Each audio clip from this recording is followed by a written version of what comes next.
Hello दोस्तों, मैं हूं गौरव एंड अभी अपन एक EC2 डैशबोर्ड के अंदर है। एंड यहाँ पे आप देखिए रनिंग इंस्टेंस जो है वो 0 है एंड जो एक इंस्टेंस है वो भी 1 बता रहा है क्योंकि ये टर्मिनेटेड स्टेट में है। थोड़ी देर में ये भी चला जाएगा 2-3 घंटे के अंदर। और की पेयर जो अपन ने पिछले वीडियो में बनाया था यूट्यूब हाइफन की के नेम से जो की बनाई थी, यहाँ पे ये वो एक की जो है ये वो क्रिएटेड है। सिक्योरिटी ग्रुप जब अपन ने इंस्टेंस लास्ट टाइम पे लॉन्च किया था तो अपन ने बोला था कि एक नया सिक्योरिटी ग्रुप क्रिएट होना चाहिए, उसको एक SSH वाला जो रूल है वो असाइन होना चाहिए। तो ये वो है, और एक डिफॉल्ट सिक्योरिटी ग्रुप जो अलाउ होता है वो यहाँ पे है। अब अपन सिंपल सा क्या करते हैं, एक EC2 इंस्टेंस क्रिएट करते हैं एंड उसको अपन बूट स्ट्रैप स्क्रिप्ट अटैच करते हैं। वो स्क्रिप्ट क्या करेगी, वो स्क्रिप्ट सिंपली वहाँ पे nginx इंस्टॉल करेगी एंड वहाँ पे उसका जो डिफॉल्ट पेज है वहाँ पे आएगा welcome to learningocean.com। Launch and instance नाम दे देता हूँ यूट्यूब यूज़र डेटा, क्योंकि यूट्यूब इस चीज़ को यूज़र डेटा बोलता है। अगेन जो इमेज है वो मैं उबंटू सेलेक्ट कर रहा हूँ, उबंटू 2004। सब कुछ बाय डिफ़ॉल्ट छोड़ दिया मैंने यहाँ पे। इंस्टेंस टाइप जो है अगेन T2 माइक्रो रहेगा क्योंकि फ्री टियर के अंदर फिट हो रहा है। की पेयर अपन ने जो लास्ट वीडियो में जो की बनाई थी अपन वही की यूज़ करने वाले हैं, तो मैंने यहाँ पे वो की सिलेक्ट कर ली है। यहाँ पे देखिए आप अलाउ SSH ट्रैफिक फ्रॉम, तो यहाँ पे क्या हो रहा है कि अपन SSH ट्रैफिक जो है वो इनेबल कर रहे हैं कि अपन उस मशीन को SSH कर सकें।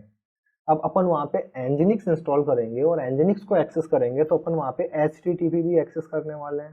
बाकी मैं आपको सिक्योरिटी ग्रुप्स के बारे में बाद में बता दूंगा, अभी के केस में मैं केवल चेक करके दिखा रहा हूँ। तो आप सिंपली इस चीज़ को भी टच कर दीजिए या इसको भी क्या बोलते हैं, इसको सिलेक्ट कर लीजिए allow HTTP traffic from the internet. तो अब होगा क्या कि इंटरनेट से इस वेब सर्वर के पास ट्रैफिक आएगा एंड ये उसको एक्सेस ये उसको रेस्पॉन्स भी देगा प्रॉपर। ठीक है, तो पोर्ट 80 भी अपन ने ओपन कर दिया इन शॉर्ट।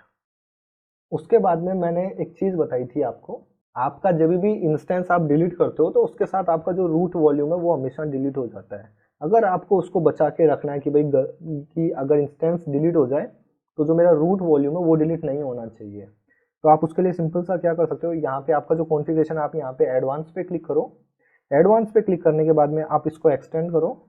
जैसे ही आपने इसको एक्सटेंड किया तो यहाँ पे देखो डिलीट ऑन टर्मिनेशन, ये जो फ्लैग है आप इसको यस और नो आपके अकॉर्डिंग कर सकते हो। मैं इसको यहाँ पे यस ही रखूंगा, बट एक बार हुआ क्या था हमारे सिनेरियो में कि हम लोग हर बार इंस्टेंस जो टर्मिनेशन था हम नो कर देते थे, जान चला कि हम लोग नो करते थे, और जब हम इंस्टेंस जितने भी रहते थे हम वो तो डिलीट कर देते थे बट उनके जो वॉल्यूम्स है वो डिलीट होते नहीं थे और हमारे फिर बिल फटा था, राइट। तो आप लोगों के साथ ऐसा ना हो, बट इसको कहाँ से चेक करना है कहाँ से अनचेक करना है मैंने आपको ये बता दिया, और बाय डिफ़ॉल्ट क्या रहता है मैंने आप लोगों को ये भी बता दिया है। ठीक है, तो इसको वापस मैं सिंपल में ले आता हूँ।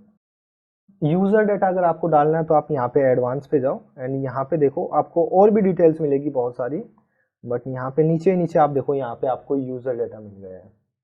तो यहाँ पे आप सिंपल सी आपकी शेल स्क्रिप्ट लिख सकते हैं। तो अब ये चीज़ यहाँ पे आप आपकी शेल स्क्रिप्ट लिख सकते हैं। तो चलिए स्टार्ट करते हैं लिखना। एंड एक चीज़ और जो मैं आप लोगों को यहाँ पे सजेस्ट करना चाहूँगा, देखो आपको अभी के केस में इंस्टेंस बनाना आ चुका है। यहाँ पे मैं जो शेल स्क्रिप्ट लिखूँगा बहुत सिंपल शेल स्क्रिप्ट लिखूँगा, क्योंकि मैं उन लोगों के लिए शेल स्क्रिप्ट लिख रहा हूँ, या ये जो सीरीज़ है अगेन उन लोगों के लिए जो बिगिनर्स हैं। बट अगर आपने मेरी पुरानी सीरीज़ फॉलो की है, आपने मेरी सीरीज़ फॉलो की है, शेल स्क्रिप्ट की सीरीज़ फॉलो की है, तो आप एक प्रॉपर शेल स्क्रिप्ट लिखना जैसी मैंने आपको इस वीडियो में बताई है, एंड में जो प्रोजेक्ट वाली है वैसी। ठीक है, प्रैक्टिस नहीं करोगे तो कोई मतलब नहीं है, पढ़ते जाओ भूलते जाओगे। या फिर आप एक इंस्टेंस क्रिएट कर दो एंड उसके बाद में मेरी एक प्लेलिस्ट है एनसिबल ट्यूटोरियल फॉर बिगिनर्स, राइट। तो आप एनसिबल से ये सारी की सारी चीज़ें खुद करो।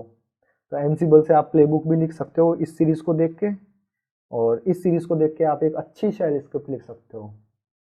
उसके अलावा अगर आप एनसिबल प्लेलिस्ट फॉलो कर रहे हैं तो यहाँ पे ये एनसिबल के आपको सारे के सारे ट्यूटोरियल्स अवेलेबल हो जाएंगे learningocean.com पे।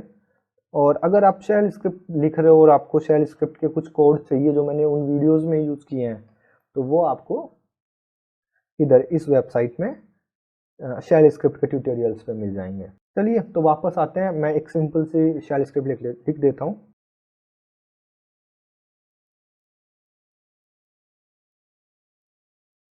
ये छोटी सी मैंने शेल स्क्रिप्ट लिखी है। आप यहाँ पे हर एक जगह पे चेक लगाएंगे, ये कमांड सक्सेसफुली चली है या नहीं चली, ये कमांड सक्सेसफुली चली है या नहीं चली, ये कमांड सक्सेसफुली चली है या नहीं चली, राइट। तो ये सारी चीज़ें आपको करनी है। अगर आपने शेल स्क्रिप्ट के ट्यूटोरियल्स फॉलो किए हैं और फॉलो नहीं किए बट आपको आती है, तो आप उस तरीके से एक अच्छी वेल डॉक्यूमेंटेड शेल स्क्रिप्ट आपको लिखनी है। ये सारा का सारा हो गया। उसके बाद में मैं ये इंस्टेंस लॉन्च पे मैं क्लिक करने वाला हूँ। बट उससे पहले मेरा एक क्वेश्चन जो आप लोगों से है, पहले तो मैं यहाँ पे क्लिक कर देता हूँ लॉन्च इंस्टेंस पे, ठीक है। तो अपना इंस्टेंस जो है वो लॉन्च होना स्टार्ट हो गया। अब मेरा क्वेश्चन ये है कि ये जो शेल स्क्रिप्ट चली है ना, ये किस यूज़र से चली है, एज ए रूट यूज़र चली है और एज ए उबंटू यूज़र चली है।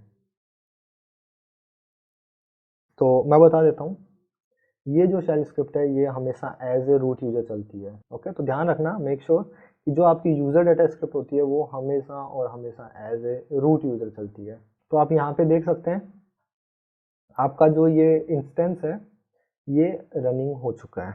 अभी आप इसका पब्लिक आईपी देखिए, ये इसका पब्लिक आईपी है। मैं इसको कॉपी करता हूँ एंड वेब ब्राउज़र में इसको पेस्ट करते हैं। मैंने इसको वेब ब्राउज़र में पेस्ट किया, बट इसने यहाँ पे वेलकम टू एनजीनिक्स दिया एंड अपना एक्सपेक्टेशन था ये यहाँ पे देगा वेलकम टू learningocean.com। तो हुआ क्या कि यूज़र डाटा स्क्रिप्ट पीछे चल रही थी, और तो लाइक उसने क्या एनजीनिक्स तो इंस्टॉल कर दिया, बट उसने नीचे नीचे वाली जो लाइन थी जो इस चीज़ को उस फाइल के अंदर ऐड करने वाली थी, ये बाद में चली। तो जैसे ही मैंने पेज रिफ्रेश किया तो यहाँ पे ये यूँ मान लीजिए कि अभी के केस में अपनी एक शेल स्क्रिप्ट चली है और उस शेल स्क्रिप्ट ने इतना सा काम किया है। ये जो मैंने इको करवा के एक फाइल के अंदर जो कंटेंट डाला है ना, इसकी जगह आप आपका पूरा का पूरा एप्लीकेशन कैसे डिप्लॉय होता है ना, उस चीज़ की आप एक शेल स्क्रिप्ट लिख सकते हैं और वो वहाँ पे डाल सकते हैं।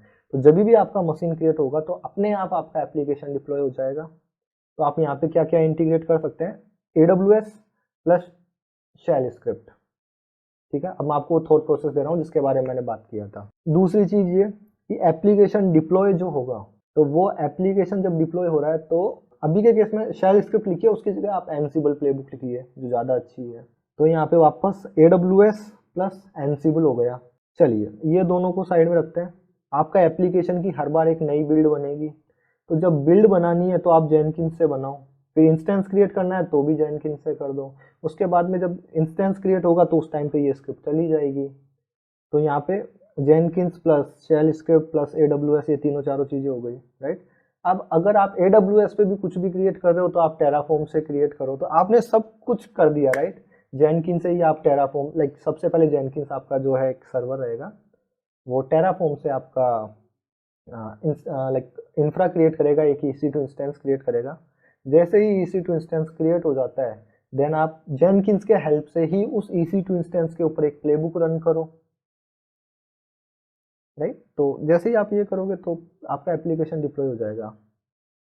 एंड इंस्टेंस क्रिएट करने से पहले आप आपके एप्लीकेशन की बिल्ड बना लो। फॉर एग्जांपल आपका जो एप्लीकेशन है वो एक जावा एप्लीकेशन है। जावा एप्लीकेशन की बिल्ड कैसे बनाते हैं, ये चीज़ मैंने आपको मेरी जेनकिंस की सीरीज में बता रखी है। अगर आप यहाँ पे जाके देखो ये वाली प्लेलिस्ट, तो सबसे पहले आप बिल्ड बनाओ, देन टेराफॉर्म क्या करेगा, आपका इंफ्रा क्रिएट करेगा। जैसे इंफ्रा क्रिएट हुआ तो जेनकिंस क्या करेगा, वापस उस क्रिएटेड इंफ्रा के ऊपर एनसिबल की जो प्लेबुक है वो रन करेगा, या फिर एक शेल स्क्रिप्ट रन करेगा जहाँ पे आपका एप्लीकेशन डिप्लॉय होगा। अभी कुछ चीज़ें क्लियर हो रही है डेवऑप्स के अंदर पाइपलाइन कैसे बनाते हैं, क्योंकि अभी मैंने आपको सारे टूल्स पढ़ा दिए हैं। ये ऑलमोस्ट लाइक छोटी छोटी चीज़ें, अब छोटी चीज़ें नहीं है बट AWS अभी बचा हुआ है। बट EC2 इंस्टेंस है जो सबसे मोस्ट इंपॉर्टेंट है, क्योंकि हर जगह पे सर्वर से यूज हो रहे हैं। बाद में सर्वरलेस आर्किटेक्चर पे भी आएंगे of course, no doubt, but अब आप वहाँ पे पहुँच चुके हैं। हो सकता है कि मैं आपको बोलूँ इस सर्वर के अंदर आप डोकर इंस्टॉल करो एंड आपकी जो बिल्ड बनाई है उसकी एक डोकर इमेज करो एंड वो जो लेटेस्ट डोकर इमेज है उसको आप सर्वर पे डिप्लॉय करो। तो ये सारी चीज़ें अब आपको करनी है, या फिर मैं इसके ऊपर भी कंटेंट बनाऊंगा जल्दी। ओके, तो कुछ थॉट प्रोसेस जो मैंने आपको दी, आई होप आपको कुछ अच्छी लगी होगी कि हाँ यार मेरे को ये चीज़ इंप्लीमेंट करनी चाहिए। प्लीज़ इंप्लीमेंट करो, बहुत अच्छी चीज़ है। तो दोस्तों इस वीडियो के अंदर इतना ही। अपन ने सिंपल सा क्या किया, अपन ने एक EC2 इंस्टेंस क्रिएट किया, वहाँ पे अपन ने यूज़र डाटा डाला और यूज़र डाटा ने क्या किया, आपके एप्लीकेशन को लाइव किया, जो अपने को यहाँ पे देखने को मिल गया। ठीक है, अब इस वीडियो में इतना ही। अगले वीडियो में अपन क्या देखने वाले हैं, अगली वीडियो के अंदर अपन देखने वाले हैं सिक्योरिटी ग्रुप्स के बारे में कि ये सिक्योरिटी ग्रुप्स क्या चीज़ है। तो दोस्तों इस वीडियो में इतना ही, मिलते हैं अगले वीडियो में, बाय बाय।